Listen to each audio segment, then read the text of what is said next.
Hello la team, j'espère que vous allez bien. Bon, on se retrouve pour une petite sortie VTT aujourd'hui. Bon, comme vous avez pu le voir, malheureusement, j'ai pas publié de vidéos depuis quelques temps. Malheureusement, sur la dernière sortie que j'ai faite, j'avais pas de vélo là. Le vélo sur lequel je suis aujourd'hui, j'ai dû changer de vélo. Parce que sur la dernière sortie que j'ai faite en VTT, comment dire, j'ai complètement explosé le cadre. En fait, j'ai la partie arrière au niveau de la patte de cadre qui a complètement cassé, si je puis dire. J'étais dans une petite bosse. Enfin, je vous montrerai l'extrait juste après, parce que bien sûr je filmais en plus. Donc vraiment rien de fou. Petite bosse un peu raide. Et puis j'ai dû prendre une branche ou je sais pas quoi dans le dérailleur. Ce qui fait qu'il est complètement remonté dans les rayons. Mais au lieu que la patte de cadre vienne casser et fasse son travail, ce pourquoi elle est conçue, c'est-à-dire un fusible, en fait elle a complètement reculé et est venue se mettre en butée contre le cadre. Sauf que une patte en alu versus un cadre en carbone, je peux vous dire que l'alu est plus solide. La patte de cadre n'a pas vrillé d'un millimètre. En photo, juste là à quoi ressemble le cadre, qu'on voit bien que la fissure est bien profonde. Donc ça c'est un peu dommage, si je puis dire. Je me retrouve avec un vélo qui avait à peu près 2 ans et demi, qui était en parfait état, si je puis dire. Je vais partir à la casse. Donc du coup j'ai voulu faire marcher la garantie de chez Trek. Et Trek m'a très gentiment dit que ça ne passait pas en garantie. Et me proposait un geste. Alors dites-moi ce que vous en pensez en commentaire. Mais perso je trouve ça un peu ridicule pour un vélo qui est une génération 2021. C'était un Super Caliber Gen 1. Donc les premiers modèles avec 60 mm de débattement. Donc en fait Trek me proposait la partie arrière complète. Donc prix fort à 1650 € je crois. Et il me proposait 20%, soit à peu près 1300 € la partie arrière.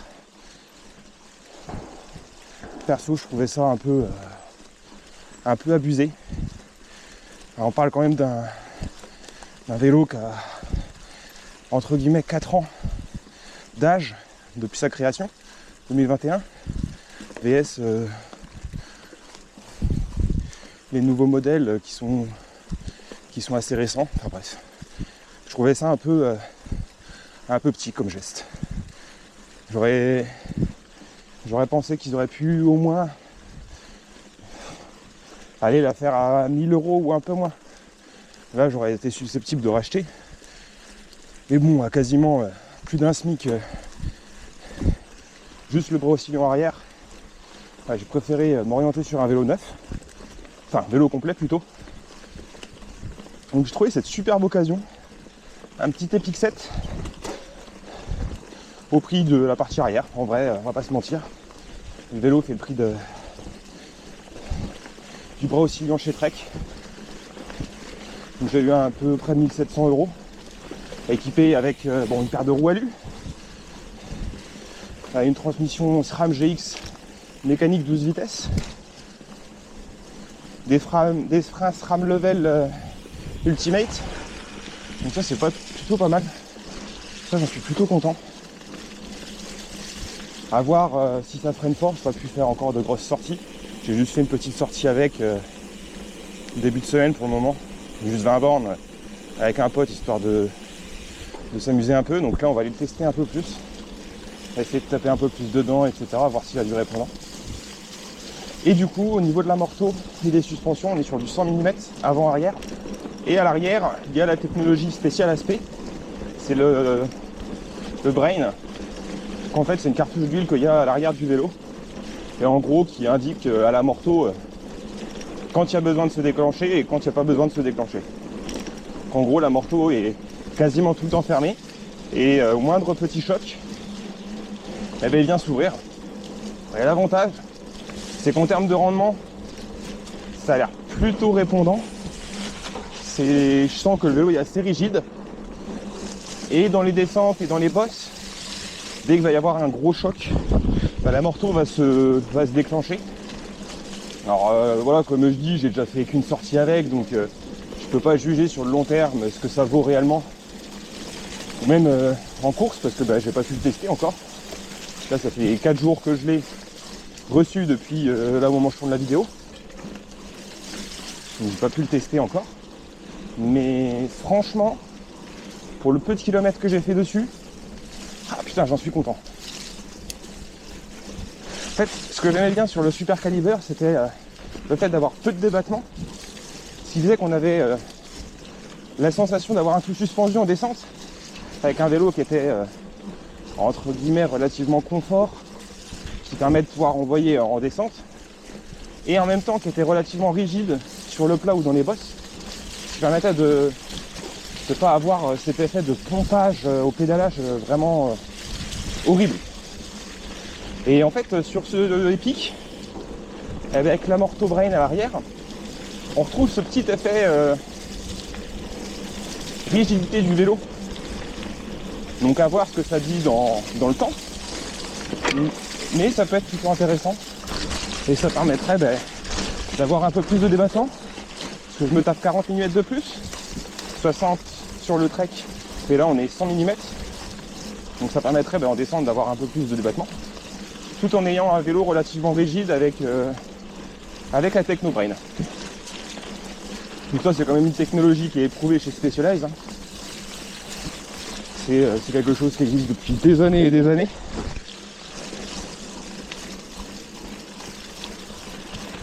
Donc c'est déjà relativement réputé, etc. Mais j'avais jamais eu l'occasion de trop tester. J'avais fait une sortie une fois avec un semi-rigide, avec la fourche Brain. J'avais pas aimé au niveau de la fourche. Parce que trop rigide pour le coup. Puis bon, elle n'était pas réglée à mon poids. Mais là, sur l'amortisseur arrière, je trouve que c'est vraiment top.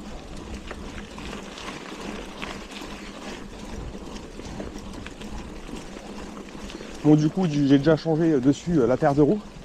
J'ai remis l'ancienne paire de roues que j'avais sur mon Trek, qui est une petite paire de roues carbone. Le cintre combo potence aussi, carbone, que j'ai récupéré du Trek. J'avais pas acheté ça quand même.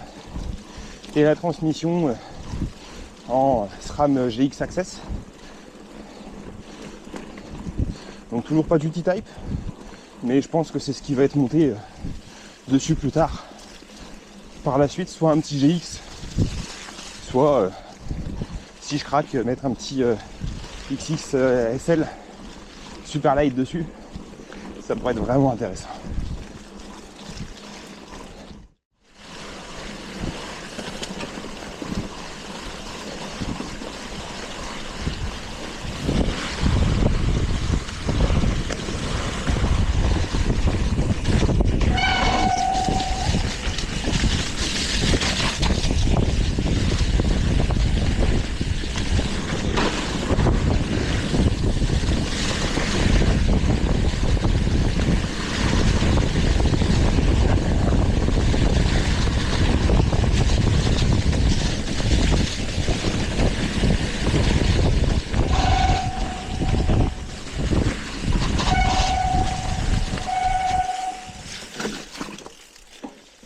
Ah putain, j'aurais dû changer le rapport. Ah, un peu trop gros.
Alors vous me pardonnerez mon piètre niveau en technique.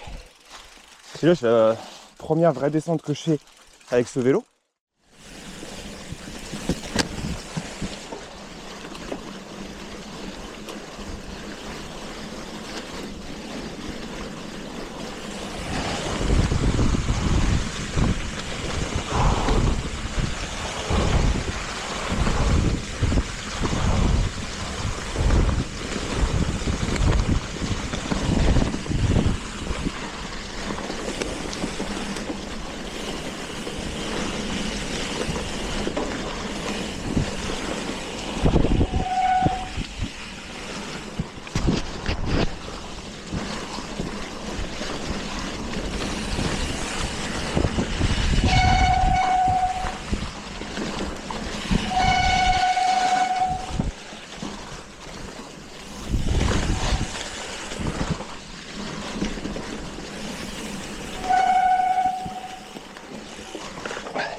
Je vois les virages au dernier moment.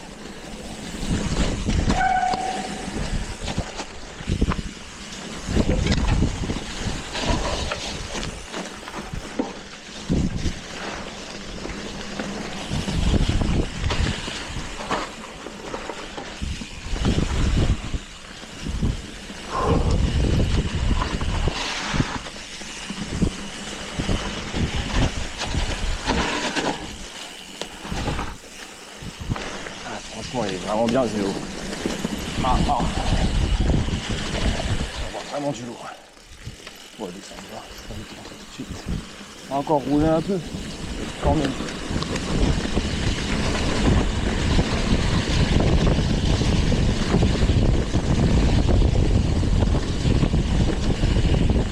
Bon, ça, que les sauces, c'était pas mon truc. Mais là, en plus, que j'ai changé de vélo, même si je pense que il est assez joueur pour les passer. Je vais attendre encore un petit peu. Enfin, tout ça, je prends des petites racines, je m'amuse, mais des vrais jumps, je suis pas encore assez à l'aise pour les tenter. Par contre, il est vraiment joueur. Je suis vraiment content de ce petit vélo. Premier degré. Non, c'est vraiment bien là-dessus.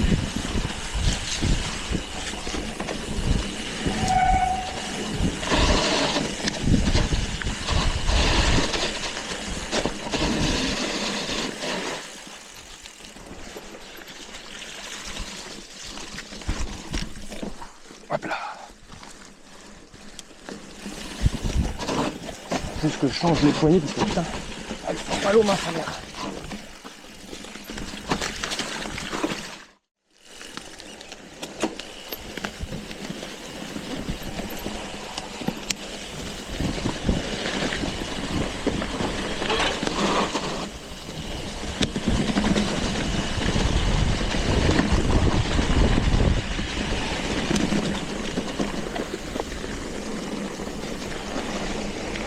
Ah putain, ouais, je vois où je suis. Enfin, je vois où je suis 3. C'est ça, ouais.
Putain, ouais, je bouge.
Oh le bourbier.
Ah, j'aime pas les trop mouillés comme ça.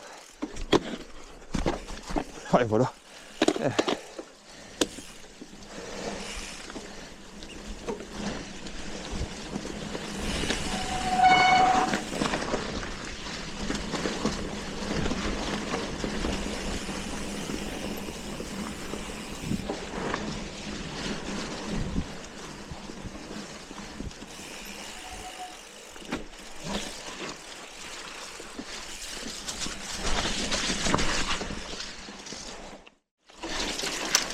Bon, du coup, pour en venir sur ce petit spécialisé, qu'est-ce que j'en pense après deux petites sorties tranquilles.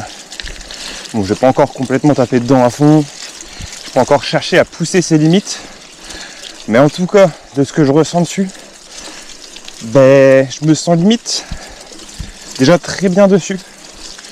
Je sais pas, j'ai l'impression qu'il est plus fun que le Super Caliber. Je sais pas comment dire ça, mais je sens qu'en descente, il demande à envoyer, il demande à vraiment vouloir aller vite. Donc franchement pas déçu. L'Amorto Brain, je sens que vraiment quand il y a besoin il fonctionne. C'est-à-dire qu'il n'est pas tout le temps bloqué. Et que quand il n'y en a pas besoin, il est bien fermé. Donc pour le moment, vraiment content de ce super petit Specialized. Après, à voir dans le temps et les kilomètres comment il se comporte. Je pense que là, je vais rouler un petit peu tranquille. Et puis, j'essaierai de l'emmener sur des pistes un peu typées enduro, voir ce qu'il a dans le coco. Hein, très clairement. Voir si on peut s'amuser un peu en descente avec. Alors pour ça, je vais vous montrer une petite paire de roues alu que j'ai eu avec. Parce que j'ai pas envie de manquer de péter une paire de jantes. Dès que j'ai pété un vélo, ça me ferait chier de péter une paire de jantes. Donc on mettra une petite paire de jantes alu dessus.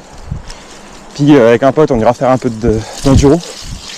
Mais franchement, ça reste un vélo qui est hyper joueur en descente. Sur le plat et dans les bosses, qui demande à envoyer aussi.